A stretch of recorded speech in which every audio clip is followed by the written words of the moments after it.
Here's Fred talking to a cockatiel. The cockatiel is definitely interested in this, Fred.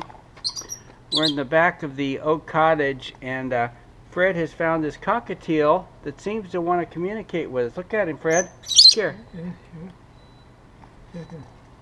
There he is. He's looking right at us, Fred. There's one down on the ground too. Fred's very interested in the animals today for some reason. I guess we're all in some kind of a cage, right, Fred?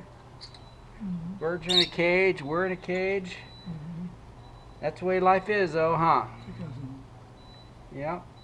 This little cockatiel is very curious about you. Look at him. Yeah.